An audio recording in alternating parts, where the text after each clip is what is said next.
bahasa Inggris.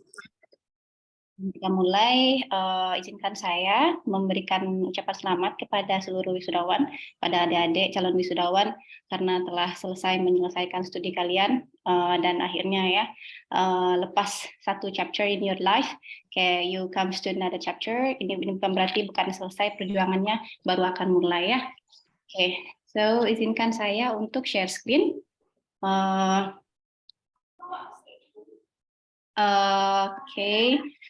Saya harap sebelumnya adik-adik sudah menonton dan membaca arahan dari Pak Hafiz yang sebelumnya terdapat video ya tentang terkait dengan unggah mandiri berkas wisuda. Nah, pertama let me share. Oke.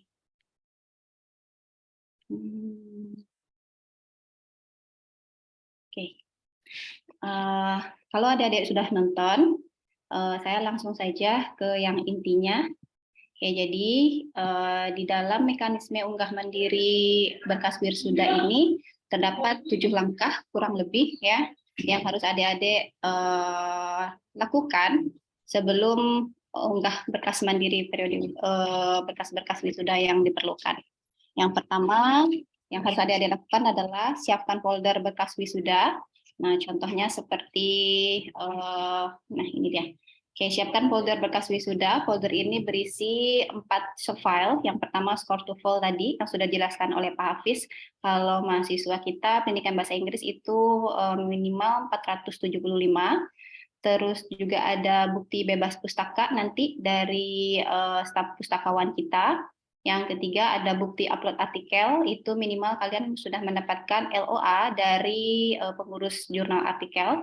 Dan yang terakhir itu adalah bukti iuran alumni. Oke, nah seluruh keempat berkas ini nanti kalian buat foldernya di dalam folder di laptop masing-masing itu dengan nama berkas wisuda, beri nama dan NIM. Lalu yang kedua, adik-adik semua login ke aplikasi Dropbox, ini contohnya. Jadi untuk login ke aplikasi Dropbox, adik-adik harus memiliki email aktif terlebih dahulu, tapi rasanya sudah punya semuanya ya. Oke, jadi klik aja di Google Chrome-nya dropbox.com, nanti adik-adik akan masuk ke halaman yang seperti ini. Oke, masuk dengan email masing-masing, nanti halamannya akan seperti ini.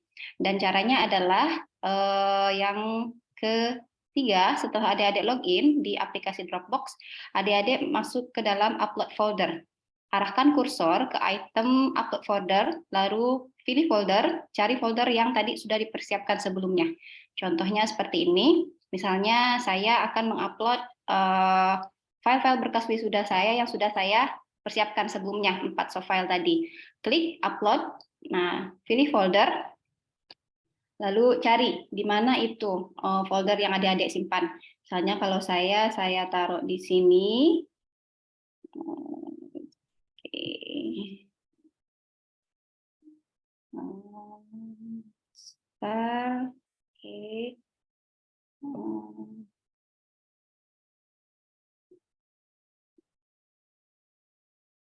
Nah, ini misalnya, saya punya ini berkas wisudawan Nurasita dengan NIM, ada 1 score to fall, bebas pustaka, dan LOA jurnal keiuran alumni. Adik-adik pilih di sana, maka akan secara otomatis 4 subfile itu terupload di sistem Dropbox adik-adik. Nah, ini sudah masuk dia ke dalam sistem Dropbox, lalu adik-adik hanya tinggal klik share. Nah, share ini ke email departemen yang akan menampung file-file yang adik-adik punya. Oke, nanti saya akan kirim emailnya itu kalau nggak salah wisudaenglish@gmail.com. Nanti Pak Hafiz juga akan mengirim alamat email yang akan menampung seluruh berkas adik-adik. Oke. Ke sini, lalu share folder. Misalnya saya kirim ke email ini, lalu adik-adik hanya tinggal share folder saja. Oke, share folder. Nah, itu nanti folder adik-adik sudah ditampung di email wisudawan yang akan diverifikasi oleh verifikator. Oke, kita balik ke sini. Nah, setelah share, share folder ke tim verifikator. Oke, adik-adik tunggu 1 kali 24 jam. Oke, nanti akan diverifikasi oleh verifikator 4 berkas adik-adik tadi. Skor TOEFL-nya udah 475 belum untuk pendidikan bahasa Inggris misalnya. Udah bayar iuran alumni atau belum? Atau sudah punya LOE jurnal artikel atau belum? Dan sudah punya kartu bebas pustaka atau belum dari pustakawan. Jadi itu kalau misalnya sudah lengkap semuanya, maka adik-adik hanya tinggal menunggu 1 kali 24 jam, lalu nanti akan dikirim oleh verifikator bukti telah unggah berkas. Nah, ini akan masuk ke dalam folder di sini, di akun Dropbox adik-adik. Jadi istilahnya ini kan sharing file. Sebenarnya ini adalah fasilitas untuk sharing file. Jadi adik-adik nggak perlu lagi bolak-balik ke jurusan atau ke departemen untuk mengsubmit berkas adik-adik atau mengumpulkan berkas adik-adik. Jadi adik-adik hanya tinggal kirim saja lewat Dropbox. Ya. Oke. Lalu setelah itu, setelah adik-adik dapatkan telah unggah berkas, nah itu di-print dan bawa ke departemen untuk mendapatkan ijazah paling lambat H-3 sebelum upacara wisuda dilaksanakan. Jadi misalnya kalau wisuda nanti upacaranya Desember tanggal 9 misalnya, adik-adik paling lambat tanggal 6 sudah menyerahkan semuanya. Jadi nanti pas wisuda adik-adik udah dapat ijazah, nggak ada lagi hal-hal yang tidak diinginkan seperti kayak ijazah menumpuk tadi kata Pak Hafiz sudah 2 tahun belum dijemput-jemputkan, mubazir ya sayangnya kita nggak tahu apa yang akan terjadi nanti gempa atau kebakaran, nanti ijazah adik-adik tidak terselamatkan kan tadi kata Pak Hafiz kita nggak bisa lagi membuat ijazah baru, paling nanti akan ada surat keterangan kan nggak ini ya nggak ada kenang-kenangan kalian setelah kalian 4 tahun. Ijazah itu kan kenang-kenangan juga ya, kayak hasil dari keringat kalian selama 4 tahun kalian belajar menimba ilmu di departemen kita. Nah, jadi itu adalah mekanisme unggah mandiri berkas wisuda menggunakan sistem Dropbox yang tadi Miss jelaskan.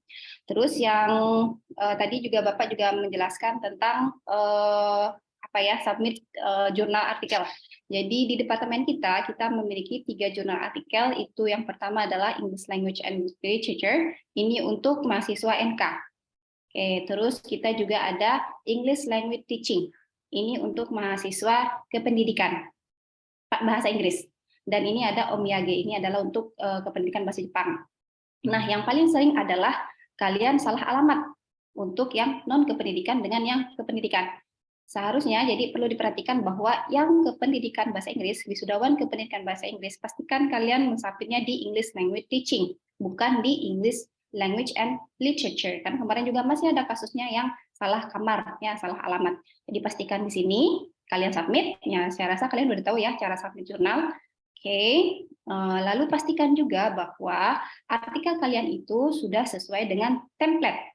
Nah, ini dia. Ini kalau di sastra saya bisa buka di yang English Language and Literature. Ini wisudawan yang bulan Desember ini. Ya, belum diproses karena kita masih ada perpanjangan sampai tanggal 21. Jadi nanti artikel kalian akan publish di bulan Maret. Kenapa begitu? Karena untuk di bulan Desember itu sudah mengantri artikel-artikel wisudawan di bulan September kemarin. Berhubung bulan September itu rame kemarin 28 wisudawan, jadi kami tim jurnal membaginya menjadi 2 nomor. Nah, ini adalah wisudawan di bulan September. Jadi untuk adik-adik yang wisuda di bulan Desember, maka artikel adik-adik akan terbit untuk di nomor selanjutnya di Maret 2023. Terus bagaimana, Miss? Kan kita perlu untuk berkas wisuda ya. Nanti adik-adik minta ke pengelola jurnal untuk memberikan adik-adik LOA, atau adik-adik juga bisa men-screenshot bahwa adik-adik sudah submit di jurnal prodi masing-masing. Nah, itu. Nah, satu lagi, pastikan juga bahwa kualitas artikel jurnal adik-adik sudah bagus. Artinya sudah masuk semua saran-saran dan komen-komentar penguji dan pembimbing setelah adik-adik kompre. Jadi misalnya ini kan adik-adik submit sebelum kompre ya. Kalau adik-adik submit sebelum kompre, pasti setelah itu kan ada lagi tambahan dari penguji atau pembimbing. Nah, untuk merevisinya, jangan lagi membuat akun baru. Kenapa? Karena nanti akan doubling, akan ada double nanti artikel jurnal adik-adik. Jadi pastikan adik-adik hanya masuk di akun lama, tapi masuk ke bagian ini. Pilih review, Oke, pilih review, dan adik-adik pilih yang paling bawah, author version. Nanti di sini ada kotak seperti ini.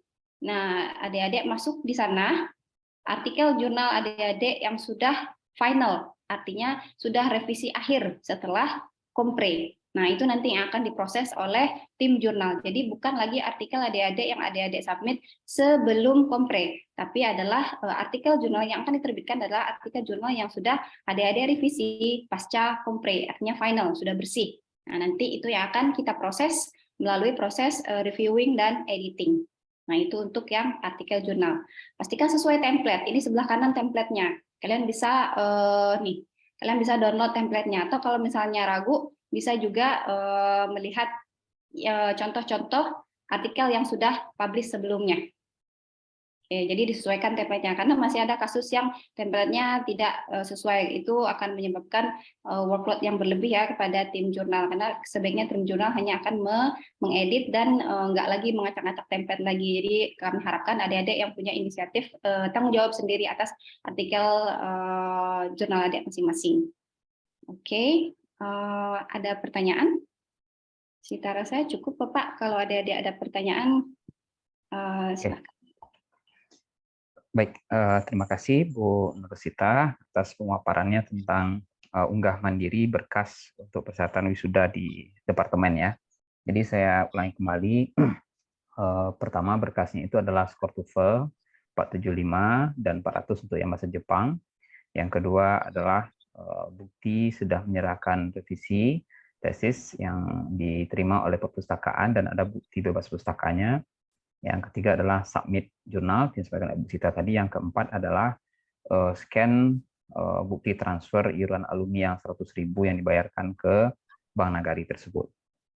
Nah, selama ini kita biasanya menerima file-file itu offline, dan itu ternyata dalam sistem arsiparis modern itu tidak bagus ya, karena bisa kebayang berapa map yang kita kumpulkan. Nanti mungkin file-file itu kalau dibutuhkan suatu waktu bisa juga hilang. Tapi kalau sudah masuk sistem Dropbox, dikatakan oleh Bu Sita tadi, saya kira itu akan bisa tersimpan dengan baik secara digital. Oke, informasi-informasinya saya kira sudah kami sampaikan, dan berkas-berkas juga sudah kami kirim di WA Group. Namun sekiranya ada hal-hal yang kurang jelas atau perlu ditanyakan, kita buka sesi tanya jawab sekitar 10 menit. Dipersilakan jika ada wisudawan yang mau bertanya.